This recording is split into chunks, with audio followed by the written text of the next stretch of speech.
Randy, we're rolling. Oh, hi! Didn't see you there. I'm Dr. Randy Christensen, founder of the Cruisin' Health Mobile. Hi, my name is Jan. I'm Mary. I went by the name Sugar. My name is Amy. I am Randy's wife. And I was one of the patients on the van. I was one of Dr. Christensen's patients on the van. I'm the nurse practitioner on the Cruisin' Health Mobile.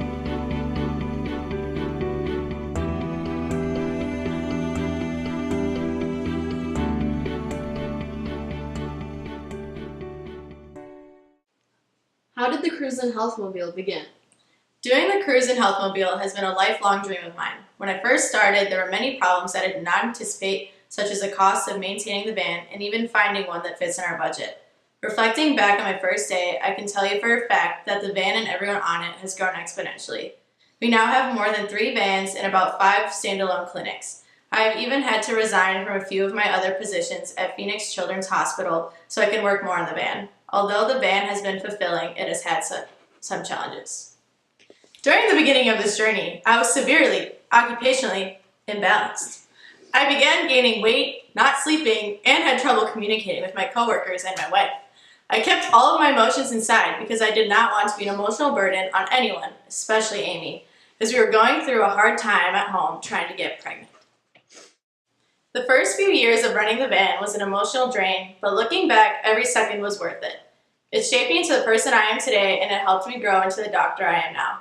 I met so many amazing kids, some of which you have met or will meet in this video. However, along with the triumphs came the downfalls. Mobile medicine is a very difficult business to run. Every child that comes in has a unique problem, and I must come up with an equally unique solution.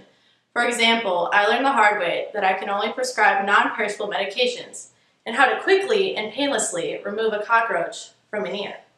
In order to work in the van, you have to have a certain level of empathy and realism. There are many systematic barriers that these children face, and that we as their providers must understand. I, as well as my staff, are learning new things every day, and I cannot wait to continue my journey on this ride. Can you tell me about a patient or story that truly changed the way you look at your occupation?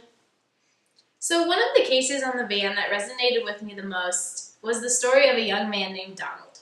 Donald was a young man found alone on the steps of a church. His father beat him in the back of the head with a board, sent him on a bus to nowhere, and left him to fend for himself. He ended up here in Phoenix and fell victim to bullies who threw rocks at him and called him names. A kind man by the name of Pastor Richardson brought Donald to see us. Initially, we did not know what we were going to do with Donald after his visit, as most of the homeless shelters were full or were not a place fit for Donald. Pastor Richardson took him into his home and provided Donald with all sorts of occupational opportunities. Donald started receiving services and an education at home base, which ultimately allowed him to get a job and gain independence. Donald was a true inspiration, and I am humbled by the obstacles he has overcome. So what brought you to the van in the first place? Well, when I first started coming to the Cruisin' Health Mobile, I was only concerned about getting checked for STDs and making sure that I wasn't pregnant. Prostitution was the only way I could support myself since my mother spent most of her day hiding out in her room and being scared that people were out to get her. Whenever Randy would suggest that I get help and see a counselor, I would shake my head and blow him off. I had been doing this since I was 12 years old, so it had become a way of life for me. I also didn't think that I deserved any help since I was doing this to myself. Plus, I didn't want to talk about it. I wanted to forget about these experiences. Prostitution became part of my occupational identity because it was the only thing that I viewed myself as and became the main focus of my life. I sometimes would get beaten or raped by the men that I saw, but because of the lack of support from my family, I felt as though this was the only option I had to provide for myself. If I had been raised in a different context with a mother and father who could provide for me and my younger sister, I never would have had to subject myself to prostitution. Family background and upbringing plays a huge role in where one ends up, and sometimes if you end up someplace horrible, it's hard to get out. Years later, after I had my child, Randy was able to find me help at United Methodist Outreach Ministries, also known as UMOM. This facility provides myself and my child with a place to stay and the care we need to get us back on our feet.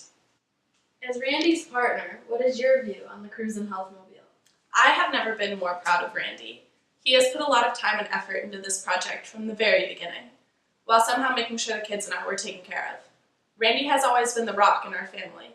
We experienced a few miscarriages early on while he was working in the van, but he always kept pushing forward in both our personal and his professional life.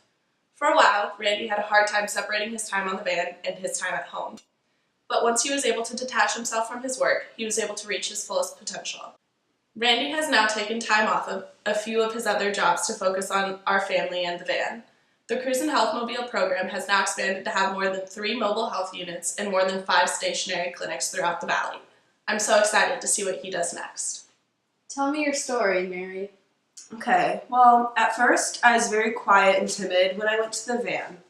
I'd been living in a storm drain, which had great impacts on my mental and physical health as well as my occupational well-being. I couldn't really trust anyone.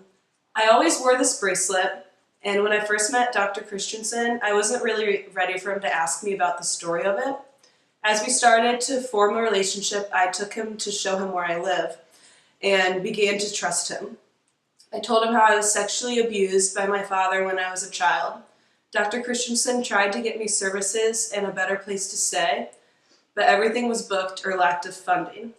Dr. Christensen was able to track down my aunt, and I moved in with her. Everything was going super well until I found out that my father was released from prison and called my aunt. I had to run away from my aunt's house so he could not find me. I went back to the only other place I knew, the storm drain. Dr. Christensen found me and brought me back to my aunt, and I was assured that my father could not get to me ever again.